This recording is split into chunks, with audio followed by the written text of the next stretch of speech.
दोस्तों, जोकर तो आपने सर्कस वगैरह में बहुत देखे होंगे, लेकिन जिस जोकर की कहानी आज मैं आपको बताऊंगा वो सबसे अलग है। ये एक खूनी जोकर था, एक ऐसा सीरियल किलर जो जोकर बनकर खून किया करता था। इस कहानी के बारे में मैं आपको सब कुछ बताऊंगा, तो चलिए शुरू करते हैं। जॉन वेन गैसी का जन्म शिकागो, इलिनॉइस में 17 मार्च 1942 को हुआ था, जो जॉन स्टैनली गैसी और मैरियन एलन रॉबिन्सन के 3 बच्चों में दूसरे नंबर पर थे। इसके अलावा जॉन की 2 बहनें भी थी। जॉन के पिता एक कार मैकेनिक थे और प्रथम विश्व युद्ध के अनुभवी भी रह चुके थे, और उनकी माँ एक हाउसवाइफ थी। जॉन अपनी माँ और दोनों बहनों के ज़्यादा करीब थे, लेकिन अपने पिता से ज़्यादा जॉन की बनती नहीं थी, क्योंकि एक तो जॉन के पिता सारा दिन शराब में भंड रहते थे और दूसरा वो जॉन को मारते पीटते भी बहुत थे। जॉन के पिता हमेशा जॉन को गे और बेवकूफ़ कहकर उसकी बेइज्जती करते थे। इसका भी कारण मैं कहानी में आपको आगे बताऊंगा। और एक बार जब जॉन छोटा था और जॉन के पिता किसी कार को रिपेयर कर रहे थे और उसके कुछ पार्ट्स जॉन ने इधर उधर कर दिए थे। इसके लिए इसके पिता ने इसको एक बेल्ट से बुरी तरह पीटा था और इसकी मां ने इसको बचाने की पूरी कोशिश की, लेकिन इसके जो पिता थे वो बहुत सख्त और एकदम खतरनाक इंसान थे। इसके पिता इसके साथ स्पोर्ट्स खेलना चाहते थे, पर इसको ये सब पसंद नहीं था। इसे खाना बनाना और बाकी औरतों वाले काम ज़्यादा पसंद थे।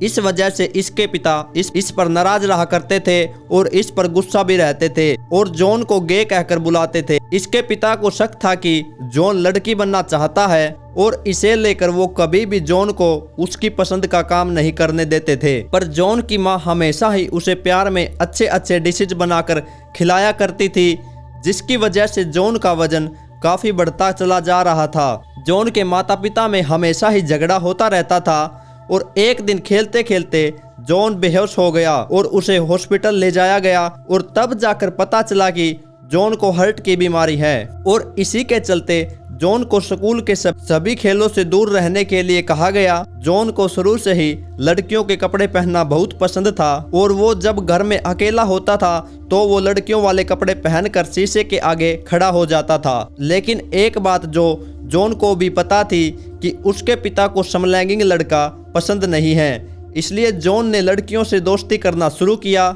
लेकिन एक बात तो थी कि वो कितनी भी कोशिशें करे, लेकिन फिर भी वो अपने अंदर के इंसान को नहीं समझा पाता था, उस समलैंगिक वाले रूप को। इसके बाद फिर 1949 में किसी ने जॉन के पिता को सूचित किया कि उनका बेटा एक और लड़के के साथ यौन शोषण करते हुए पकड़ा गया है। और फिर इसके बाद जॉन के घर आते ही इसके पिता ने इसे बेल्ट से बहुत मारा। और फिर सन 1960 में फिर जॉन अपने पड़ोस में एक डेमोक्रेटिक पार्टी के उम्मीदवार के लिए एक सहायक परिसर के रूप में काम करने के लिए राजनीति में शामिल हो गया, और धीरे धीरे इसकी लोकप्रियता बढ़ती गई। और इसी बढ़ती हुई लोकप्रियता की वजह से इसको किसी भी आदमी के साथ समलैंगिक संबंध बनाना मुश्किल था। तो ये किसी ऐसे व्यक्ति की तलाश में था जिसे वो आसानी से काबू कर सके। एक दिन जॉन अपने घर से भाग जाता है। लास वेगस नेवाडा पहुंचकर वो एम्बुलेंस ड्राइवर की नौकरी करने लगता है। जॉन का काम एम्बुलेंस के जरिए लाशों को हॉस्पिटल या घरों से लेकर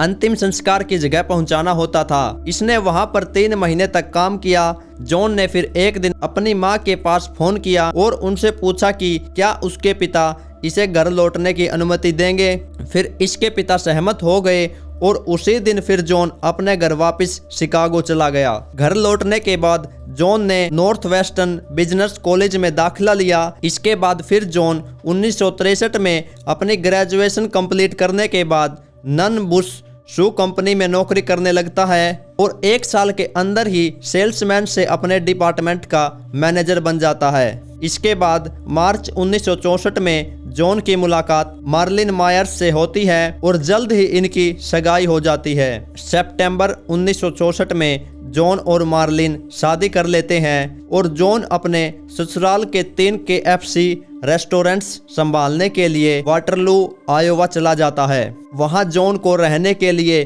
घर और बहुत अच्छी सैलरी मिलती है। जॉन के पास पैसे आते ही उसकी आयासी शुरू हो गई। ये अपने घर के बेसमेंट में एक डिस्को क्लब खोलता है और हर रात KFC में काम करने वाले नौजवान लड़के लड़कियों को अपने घर पर पार्टी के लिए बुलाया करता था। इस क्लब में इसने अपने कर्मचारियों के लिए शराब की भी व्यवस्था की हुई थी और जॉन इसी मौके का फायदा उठाकर नौजवान लड़कों को बहकाने की कोशिश करता है। कुछ लड़के मान जाते हैं तो कुछ लड़के झिड़क कर मना करते हैं, तो जॉन उनसे ये कहता है कि मैं तो मजाक कर रहा था, मैं तो ये जानना चाहता था कि कौन लड़का कैसा है। इसके बाद फिर फरवरी 1966 में जॉन की पत्नी ने एक बेटे और मार्च 1967 में एक बेटे को जन्म दिया। जॉन को लगा कि वो एक बेहतरीन जिंदगी जी रहा है। उसकी फैमिली प्लानिंग कंप्लीट हो गई और जब जॉन के पिता इससे मिलने आते हैं तो इसके पिता इससे अकेले में ले जाकर माफ़ी मांगते हैं और इससे कहते हैं कि बेटा, मैं तुम्हारे बारे में बिल्कुल गलत था। लेकिन जॉन का एक पुराना वाकया भी था जो मैं आपको बता दूं कि जॉन एक दिन डोनाल्ड वुरिस नाम के एक 15 वर्षीय लड़के को अपने घर पर बुलाता है। जॉन डोनाल्ड को अच्छी तरह जानता था क्योंकि वो इसके पिता के साथ काम किया करता था। डोनाल्ड जो था वो जॉन को अपने बड़े भाई जैसा मानता था। डोनाल्ड जो था वो भी शराब पीने का आदी था और जॉन उसको कभी भी शराब के लिए मना नहीं करता था। लेकिन डोनाल्ड शराब में धुत होते ही जॉन ने उससे जबरदस्ती संबंध बनाए और इसके साथ ही जॉन ने डोनाल्ड को धमकाया और उससे कहा कि अगर उसने किसी को भी इसके बारे में बताया तो वो उसे और उसकी फैमिली को खत्म कर देगा। और इस बात से डोनाल्ड जो था वो काफी डर गया। डोनाल्ड ने ये बात काफी समय तक छुपा कर रखी। फिर मार्च 1968 में डोनाल्ड वुरिस ने अपने पिता को बताया कि जॉन ने उसका यौन शोषण किया है। डोनाल्ड के पिता ने फिर तुरंत पुलिस को इस मामले की सूचना दी। फिर जॉन को पुलिस स्टेशन में पूछताछ के लिए बुलाया गया और इसके बाद फिर 30 अगस्त 1968 को जॉन KFC के एक कर्मचारी को $300 का लालच देता है डोनाल्ड वुरिस को मारने के लिए, ताकि वो अदालत में गवाही न दे सके। रात को जब वो लड़का एक पार्क से गुजर रहा था तो जॉन का एक बंदा उस पर बेसबॉल बैट से हमला कर देता है, पर डोनाल्ड किसी तरह से अपनी जान बचाकर वहां से भाग जाता है और सीधा पुलिस स्टेशन जाकर एक और रिपोर्ट दर्ज करवाता है। और फिर 7 नवंबर 1968 को जॉन जज के सामने अपना जुर्म कबूल कर लेता है और 3 दिसंबर 1968 को जॉन को उसे रेप करने के जुर्म में 10 साल की जेल की सजा सुनाई जाती है। उसी दिन जॉन की पत्नी जॉन को डिवोर्स दे देती है और डिवोर्स में दोनों बच्चों की कस्टडी मार्लिन को मिलती है। जेल में 8 महीनों के अंदर ही अपने अच्छे व्यवहार के चलते जॉन जेल के किचन में हेड कुक बन जाता है और इसके बाद 25 दिसंबर 1969 को जॉन को सूचना मिलती है कि उसके पिता की लीवर की बीमारी की वजह से मृत्यु हो गई है। जॉन वहीं फर्श पर गिर जाता है, चीखे मार मार कर रोने लगता है और अंतिम संस्कार में शामिल होने के लिए वो जेलर से अनुरोध करता है, लेकिन उसके अनुरोध को अस्वीकार कर दिया जाता है। इसके बाद 18 जून 1970 को जॉन सिर्फ 1.5 साल की सजा काट कर जॉन पैरोल पर रिहा हो जाता है। इसकी रिहाई की शर्त यह थी कि जॉन शिकागो में ही अपनी मां के साथ रहे और रात के 10 बजे के कर्फ्यू का पालन करे। अपनी मां के साथ रहते हुए शिकागो में ही एक रेस्टोरेंट में जॉन हेड कुक की नौकरी करने लगता है। इसके बाद 12 फरवरी 1971 को जॉन पर एक नौजवान लड़के का यौन शोषण करने का आरोप लगाया जाता है, जिसने दावा किया था कि जॉन ने उसे शिकागो के ग्रेहाउंड बस टर्मिनल पर अपनी कार में बहलाया फुसलाया और उसे अपने घर ले गया, जहां जॉन ने उस लड़के का यौन शोषण किया। और जब वो लड़का कोर्ट में पेश नहीं हुआ तो अदालत ने इस शिकायत को खारिज कर दिया। इसके बाद 22 जून 1971 को एक और बार ऐसे ही एक और जुर्म की तफ्तीश में जॉन को पुलिस स्टेशन बुलाया जाता है और फिर कोई गवाही देने नहीं आता और जॉन को बरी कर दिया जाता है। पैरोल ऑफिसर को इन जुर्मों की खबर नहीं मिली और अक्टूबर 1971 को जॉन की पैरोल की मोहलत भी खत्म हो गई। अब जॉन अपनी मर्जी के मुताबिक कहीं भी आने जाने के लिए आज़ाद था। इसके ठीक एक हफ्ते बाद अपनी मां की तरफ से कुछ पैसे मिलने पर जॉन एक फार्म हाउस खरीद लेता है और वो वहीं पर रहने लगता है। इस घर का एड्रेस था 8213 वेस्ट समरडेल एवेन्यू। जॉन दिसंबर 1978 में अपनी गिरफ्तारी तक इसी फार्म हाउस पर रहता है और जॉन के अनुसार इसने अपनी सभी हत्याएं इसी फार्म हाउस में की थी। जॉन इस फार्म हाउस से एक कंस्ट्रक्शन का बिजनेस शुरू करता है, जिसका नाम वो रखता है PDM, यानी painting, decorating and maintenance. John हमेशा ही गरीब, बेरोजगार या नशा करने वाले लड़कों को ही काम पर रखता था और उनकी मजबूरी का फायदा उठाकर उनका यौन शोषण करता था। इसके बाद 1 जुलाई 1972 को जॉन अपनी पुरानी गर्लफ्रेंड कैरोल होप से दूसरी शादी कर लेता है। कैरोल एक तलाकशुदा वह 2 बेटियों की मां थी। शादी के 1-2 साल बाद ही जॉन घर रात को देर से आने लगता है। अक्सर जॉन नौजवान लड़कों के साथ घर के गैरेज में घंटों बंद रहता है। फिर कैरोल का शक एक दिन सच साबित हो गया। जब वो गैराज की सफाई कर रही थी तो उसे कुछ न्यूड मैगजीन्स और ढेर सारे नौजवानों के वॉलेट्स एक कोने में पड़े मिलते हैं। कैरोल जॉन से पूछती है कि ये इतने सारे वॉलेट्स किसके हैं और ये तुम्हारे पास क्या कर रहे हैं और तुम क्या कर रहे थे। जॉन उसे अपने काम से काम रखने का कहता है और शादी के 3 साल बाद अक्टूबर 1975 में कैरोल जॉन से तलाक ले लेती है और अलग रहने लगती है।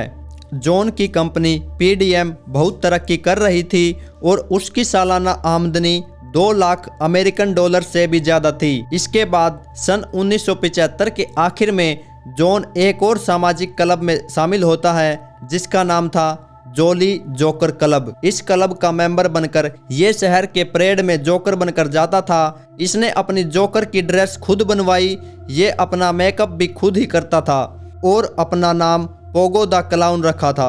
जब इसे हॉस्पिटल भेजा जाता बीमार बच्चों का दिल बहलाने के लिए तो ये बेहद खुश हुआ करता था क्योंकि इसे बच्चों के करीब होने का मौका मिल जाता। लोगों ने बताया कि जॉन हमेशा ही एक सामाजिक व्यक्ति था। लोगों की मदद करना उसको बहुत ज़्यादा पसंद था, लेकिन इसके दिल में एक कातिल छुपा था और ये राज सिर्फ वही जानता था। जॉन कामयाबी की सीढ़ियाँ चढ़ता जा रहा था, लेकिन इसकी असलियत कोई नहीं जानता था।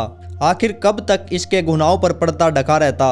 और इसके बाद 11 दिसंबर 1978 को जॉन निशान फार्मेसी जाता है और स्टोर के मालिक फिल टोरफ के साथ एक संभावित रिमॉडलिंग सौदे पर चर्चा करने के लिए। यहाँ एक 15 वर्षीय लड़का रॉबर्ट पिएस्ट काम कर रहा था। जॉन उसे $7 पर घंटे नौकरी का लालच देता है, जबकि फार्मेसी में उसे सिर्फ $3 पर घंटा मिलता था। जॉन फिर इसे अपना बिजनेस कार्ड देता है और बाद में मिलने का बोलता है।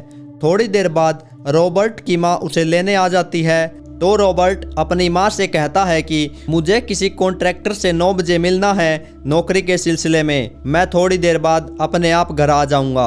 फिर रॉबर्ट जॉन के साथ उसके घर चला जाता है। वहां पहुंचते ही जॉन रॉबर्ट को जबरदस्ती शराब पिलाने की कोशिश करता है।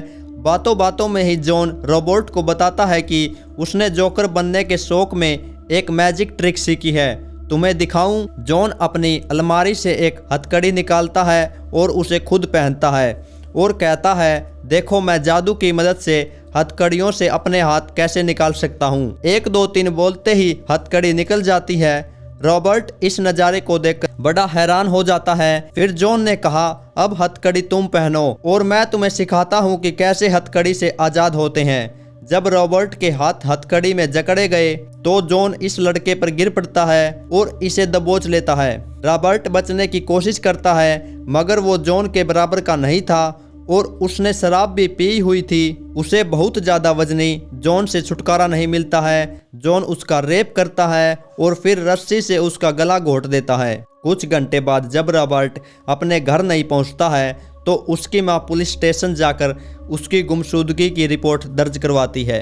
फार्मेसी के मालिक से पूछताछ करने पर मालूम चलता है कि एक जॉन नाम का शख्स उस दिन फार्मेसी में मौजूद था। 12 दिसंबर 1978 को लेफ्टिनेंट जोसेफ कोजेन जाक ने जॉन की जांच करने का फैसला किया। 22 दिसंबर की सुबह रॉबर्ट की मां से बात करने के बाद जोसेफ समझ गया कि रॉबर्ट घर से नहीं भागा है। जॉन की हिस्ट्री चेक करने के बाद पता चला कि वो पहले भी जेल काट चुका है एक नौजवान लड़के का यौन शोषण करने के जुर्म में। फिर लेफ्टिनेंट जोसेफ और 2 पुलिस ऑफिसर्स अगली शाम जॉन से पूछताछ करने के लिए उसके घर जाते हैं। दरवाजे पर ही जॉन उनको मिल जाता है और रॉबर्ट को जानने से मना कर देता है। जॉन उस समय उनसे पीछा छुड़वाने के लिए किसी के अंतिम संस्कार में जाने का बहाना बनाता है और पुलिस ऑफिसर से कहता है कि तुम्हें घर पर आने की क्या ज़रूरत थी, मुझे बुला लेते, मैं खुद ही पुलिस स्टेशन आ जाता। और फिर अगले दिन रात के 3:30 बजे जॉन पुलिस स्टेशन पहुंचता है। जॉन के कपड़े एकदम गीले और कीचड़ में लथपथ थे। पुलिस को शक हुआ कि कहीं जॉन ने रोबोट को अपने घर पर कैद कर तो नहीं रखा हुआ। फिर 13 दिसंबर को पुलिस सर्च वारंट लेकर जॉन के घर की तलाशी लेती है। घर के अंदर से कई सामान मिले, नकली पुलिस बैच, कुछ पिस्तौल और काफ़ी सारी इंजेक्शन की सिरंज, हथकड़ियाँ, मैगजीन्स, मोटी मोटी रस्सियाँ और कमरे के कोने पर एक नीले रंग की जैकेट पड़ी हुई मिली। बाथरूम की अलमारी से अलग अलग साइज के बहुत सारे मेंस अंडरवियर मिले, कुछ वॉलेट्स मिले और कई ड्राइविंग लाइसेंस मिले। कई दिनों तक जॉन के घर की तलाशी जारी रहती है और इन सब के दौरान जॉन पुलिस ऑफिसर्स के साथ गप्पे लगाता है, उन्हें चाय पानी के लिए पूछता है और उन्हें सैंडविच बनाकर देता है। 18 दिसंबर को किम्बली बेयर्स, जो निशान फार्मेसी में काम करती थी, वो जॉन के खिलाफ पुलिस को एक अहम सबूत देती है। वो बताती है कि जिस दिन रॉबर्ट गायब हुआ उसी दिन मैंने यानी किम्बली ने नीले रंग की जैकेट उसे उधार दी थी और उस जैकेट की जेब में मैंने यानी किम्बली ने अपनी एक रसीद रखी हुई थी। किम्बली के इस बयान से ये साफ हो जाता है कि जॉन रॉबर्ट को जानता नहीं था, पर उसे अपने घर जरूर लेकर गया था।